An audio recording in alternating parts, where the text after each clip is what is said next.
Law number 12, don't offend the wrong person. মানে কোনো কিছু বলার বা করার আগে আপনি দেখুন যে আপনার সামনে কে আছে, আর ভুল ব্যক্তিকে কোনোদিনই রাগাবেন না। এর মানে আবার কি? এর মানে একদম সিম্পল। যদি আপনি কোনো ভুল ব্যক্তিকে রাগিয়ে দেন তো সে তার সম্পূর্ণ প্রাণশক্তিকে লাগিয়ে দেবে আপনার লাইফকে খারাপ করার জন্যে। তাই ভুল করেও কোনো ভুল ব্যক্তির সাথে ঝুঁকি নিতে যাবেন না। আর যদি তা করতে যান তো তা আপনার লাইফের সবথেকে বড় ভুল ডিসিশন হবে। কিছু লোক সাধুর বেশে দানব হয়।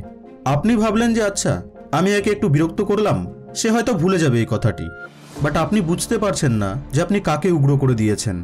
যার কাছে জীবনে করার জন্য কিছুই নেই, যার কাছে পাওয়ার বা হারানোর কিছুই নেই, তো এবার সে আপনার জীবনের ঘুম অবধি কেড়ে নিতে পারে।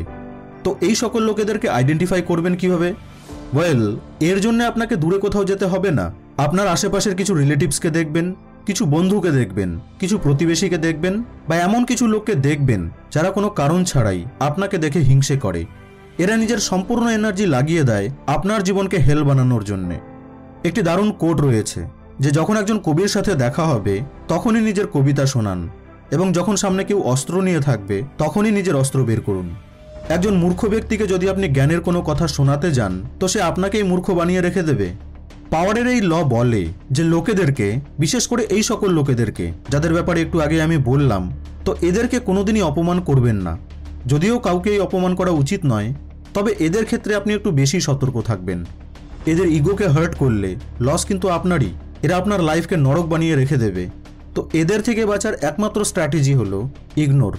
হ্যাঁ জানি খুবই সিম্পল কথা, বাট সব থেকে এফেক্টিভ উপায় এটাই এই ধরনের লোকেদের সাথে ডিল করার। এদেরকে যতই আপনি ইগনোর করবেন ততই এরা আপনার কম ক্ষতি করতে পারবে। এবার শুনুন 5টি এমন ধরনের ব্যক্তির কথা যাদেরকে আপনার কোনোদিনই রাগানো উচিত নয়। নাম্বার 1, দি ইগোইস্ট পারসন। যে ব্যক্তির কথায় কথায় ইগো হার্ট হয়ে যায় তাকে কোনোদিনই রাগানো উচিত নয়। এদের সাথে কথা বলার সময় খুব ভেবেচিন্তে আপনার কথা বলা উচিত। নাম্বার 2, ডাউটফুল পারসন, মানে সন্দেহজনক ব্যক্তি। যে ব্যক্তি কথায় কথায় ডাউট করতে থাকে তাকেও কোনোদিন রাগাবেন না, কারণ এই ধরনের ব্যক্তিরা মনে করে যে দুনিয়ার সমস্ত লোকেরা হয়তো শুধু তারই দুর্নাম করছে।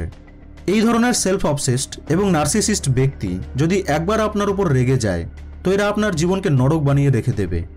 রিলেশনশিপে এই ধরনের ব্যক্তিদের লক্ষ্য করা যায়। নাম্বার 3, কোনো কথাকে দীর্ঘদিন ধরে মনে রাখা ব্যক্তি। এই ধরনের ব্যক্তিকে যদি আপনি অফেন্ড করেন তো সে সেই সময় কিছু করবে না, বাট তার মস্তিষ্কে খুব বাড়তে থাকবে। আপনি হয়তো ভাববেন যে আমি তো তাকে সেই কথা 2-3 বছর আগে বলেছিলাম, ইনফ্যাক্ট আমি তো নিজেই ভুলে গেছি সেই কথা, বাট সে কিন্তু সেই কথাকে এখনো ভুলেনি আর প্রতিশোধ নেওয়ার সুযোগ খুঁজছে। সাবধান এদের থেকে, কারণ এরা প্রতিশোধ সুদ সমেত নেয়। নাম্বার 4, ইনসিকিউর পারসন, মানে অসুরক্ষিত ব্যক্তি। একজন ইনসিকিউর ব্যক্তি নিজেই জানে না যে আমি কি করব, কি বলবো, কি বুঝবো। এই ধরনের ব্যক্তিদের থেকেও দূরে থাকাটাই বেটার। এবং 5th, ফুল পারসন, মানে যারা একটু বোকা স্বভাবের হয়। বোকা লোকেদেরকে বোকা বানাতে বানাতে আপনি নিজেই বোকা হয়ে যাবেন, তবু এরা জানতে পারবে না যে আপনি তাদেরকে বোকা বানাচ্ছেন। আর সত্যি বলতে বোকা লোকেদেরকে আরও বোকা বানানোটা উচিতও নয়। পাওয়ারে মাস্টার হওয়ার জন্য অতটাও নিচে নামলে চলবে না। ওয়েল, সোজা ভাষায় যদি বলি তো আপনার কাছে একটি বড় মিশন আছে, আপনার গোল অনেক বড়।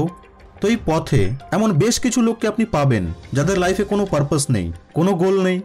তো এদের সাথে বেশি ঘনিষ্ঠতা করতে গেলে লস আপনারই হবে। আপনাদের সঙ্গে আবার দেখা হবে নেক্সট ভিডিওতে।